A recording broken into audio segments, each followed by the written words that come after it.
Untuk materinya, karena masih bab 1 tentang teks observasi, tadi sudah Pak Beni singgung ya. Mumpung di sini di alam, mau mengamati tentang pohon pinus silahkan, mau mengamati tentang tumbuhan daun putri malu ya silahkan, ya banyak di sini. Apakah hanya tumbuh-tumbuhan Pak? Tidak, ya boleh. Misal di sana itu ada kupu-kupu, oh warnanya ada yang kuning Pak, ada yang biru. Anda mau observasi, boleh tidak Pak? Boleh, ya. Tumbuh-tumbuhan boleh, terus hewan juga boleh. Batu mau Anda amati juga boleh, banyak. Intinya objek yang kalian amati itu harus berdasarkan hasil pengamatan ya, atau hasil observasi. Karena namanya teks laporan hasil observasi, berarti isinya pun harus fakta ya. Jangan Anda Pak males observasi Pak, panas. Anda cukup tulis ya, tidak berdasarkan fakta, menduga-duga, spekulasi, nyimpang dan sebagainya, itu jelas tidak boleh ya.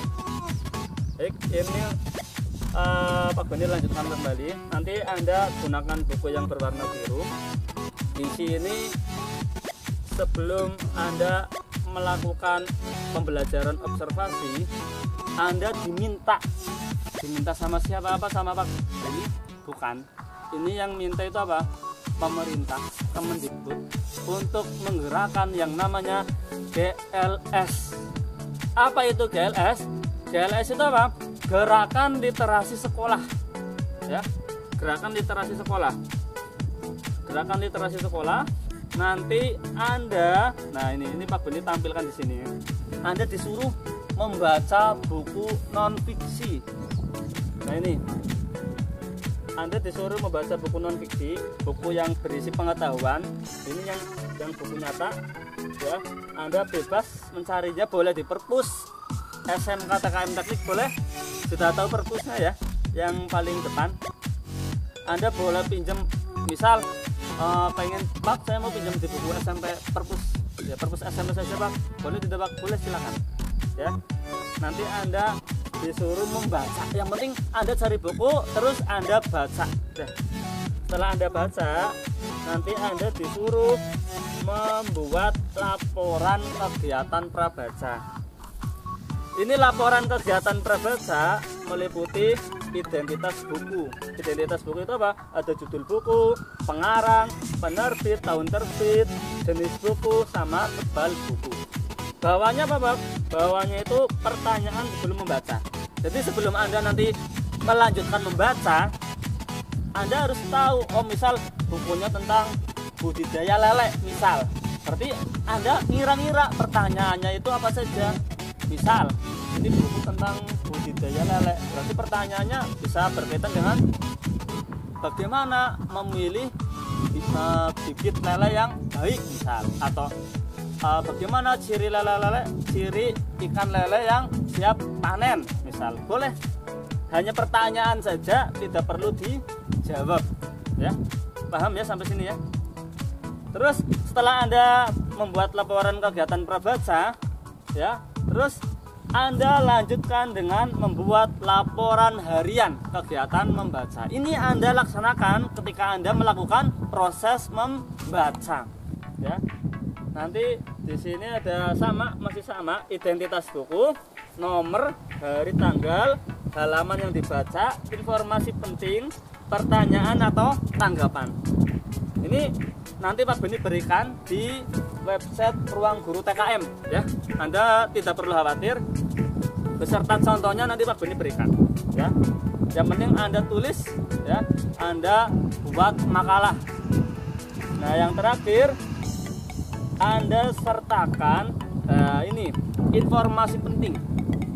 Informasi penting ya. Kalau tadi berupa gagasan pokok ya, tadi yang laporan kegiatan membaca.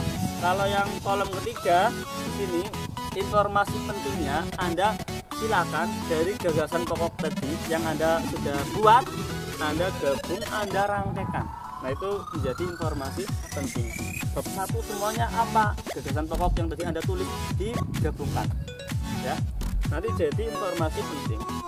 Komentarnya ini terakhir Anda berikan komentar.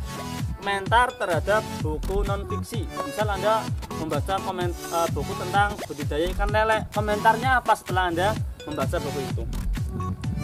Dan jangan lupa diberi tanda tangan orang tua dan tanda tangan Pak Beni. Sampai sini paham ya? Ini Anda laksanakan ya, waktunya ini namanya tugas portofolio, waktunya hanya 1 semester, 6 bulan. Waktunya hanya 6 bulan. Silakan Anda jangan santai-santai. Kalau Anda pengen maju, pengen sukses, Anda harus melihatnya ke atas. Jangan pak, aku bersih aja pak lah, malah orang nemu buku nih. Kalau Anda pengen sukses, jangan lihat teman yang seperti itu ya. Kalau Anda mau lihat yang seperti itu, kapan Anda mau maju, kapan Anda mau sukses, kapan Anda mau berkembang ya. Paham ya? Besok Pak Beni bantu ketika Anda proses ya. Kita laksanakan bersama. Kemungkinan untuk yang buku laporan buku non fiksi, Anda yang mau menggunakan IT boleh, nanti Anda upload di website Ruang Guru TKM. Kalau Anda mau menggunakan konvensional, berarti Anda nanti modelnya bentuknya fisik, tinggal dikumpulkan. Sampai sini paham ya? Nah, baik, kalau sudah paham, ini Pak Beni lanjutkan ke bab 1. Tadi sudah Pak Beni singgung tentang teks observasi ya. Tentang teks observasi, jadi nanti Anda akan belajar kompetensi dasarnya itu ada 4 ya. Yang pertama KD 3.1, Anda akan belajar menginterpretasi laporan hasil observasi. Yang kedua, Anda akan belajar tentang merevisi isi teks laporan hasil observasi ya. Selanjutnya, KD selanjutnya Anda belajar tentang menganalisis kebahasaan teks laporan hasil observasi. Yang keempat, Anda suruh membuat teks laporan hasil observasi ya. Jadi nanti sebelum Anda masuk lebih dalam ya, Pak Beni yakin pasti Anda sudah pernah lah yang namanya melakukan pengamatan atau melakukan observasi. Misal waktu Anda kecil ya, Anda lihat, Anda niteni, Anda ngamati ada hewan yang undur-undur misal, itu kan secara tidak langsung Anda sudah pernah melakukan pengamatan, tapi hanya sebatas pengamatan, belum Anda tuliskan. Nah di sini nanti Anda juga dituliskan laporannya, jadi tidak hanya pengamatan saja, tapi hasilnya apa Anda tuliskan ya. Jadi nanti ketika Anda membuat teks laporan hasil observasi, bila perlu ya, Anda dokumentasikan, Anda videokan ya. Anda videokan itu nanti sebagai nilai praktek. Dan nanti Pak Beni langsung sekaligus bentuk kelompoknya. Dan ini kelompoknya berlaku selama 1 tahun. Tuh. Iya, ini berlaku 1 tahun. Jadi kelompoknya tidak boleh gonta-ganti, harus sama ya. Baik nanti kelompok teori maupun kelompok praktek. Baik, langsung saja. Ini Pak Beni jelaskan di sini ya. Karena nanti Anda suruh mengidentifikasi. Nah, sebelumnya sudah tahu ya tadi ya. Coba Bima diulangi Bim. Tadi teks laporan hasil observasi apa? Oh, nggak tahu ya. Teks laporan hasil observasi itu apa? Teks yang berisi atau teks yang berisi hasil pengamatan dari objek berupa apa? Benda mati, hewan, manusia, ya boleh gejala alam juga boleh, dan lain-lain yang didasarkan pada fakta ya, dan ditulis dengan sistematis yang lengkap ya. Jadi nanti tidak sembarangan ya, jadi harus berdasarkan fakta ya. Nah selanjutnya di buku ini ada teks wayang. Ini kenapa wayang? Kenapa wayang dimasukkan ke dalam teks laporan hasil observasi? Ya karena wayang itu bisa diamati. Loh kok bisa diamati Pak? Coba, apakah wayang hanya satu jenis? Nah tidak kan? Ada wayang apa? wayang kulit ya. Terus wayang wong. Nah, itu kan berarti wayang itu berbagai macam jenis. Makanya bisa diobservasi, bisa diamati ya. Ya, nanti ini kita bahas bersama ya. Nah, karena Anda sudah mulai tahu sekarang di dalamnya berarti isinya apa? Dari pengertian yang tadi Pak Beni jelaskan, berarti apa? Isinya, isi teks laporan hasil observasi. Isi teks LHO. Berarti isinya apa isinya? Sudah tahu belum isinya? Belum tahu? Isinya tadi bersifat objektif. Objektif itu apa?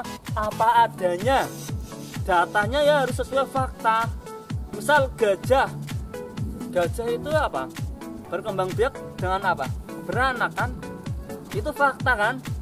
Nah, kalau Anda buat teks laporan hasil observasi, gajah berkembang biak dengan cara bertelur. Nah, itu kan malah salah kaprah. Itu bukan teks observasi itu namanya. Ya. Tidak ada gajah berkembang biak dengan cara bertelur, ya. Terus yang kedua apa? Yang kedua itu apa? Hasilnya berdasarkan fakta. Sifatnya itu fakta. Terus yang ketiga, tidak mengandung hal-hal yang bersifat menyimpang, ya. Tidak mengandung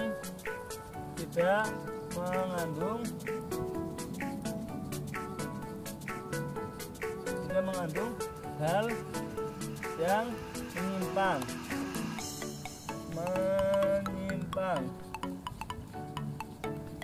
Terus yang terakhir, yang keempat, ditulis secara lengkap. Ini Anda paham ditulis secara lengkap? Apanya yang ditulis secara lengkap? Apanya? Iya, strukturnya. Struktur teks laporan hasil observasi tahu ya? Misal Anda tadi ngamati tentang gajah.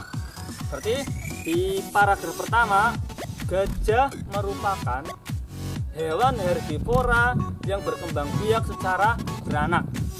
Nah, itu paragraf pertama Anda membuatnya seperti itu. Ditulis, nah strukturnya lengkap. Artinya apa? Di paragraf pertama itu strukturnya namanya apa sih? Oh, ternyata apa? Definisi umum, ya, atau pernyataan umum.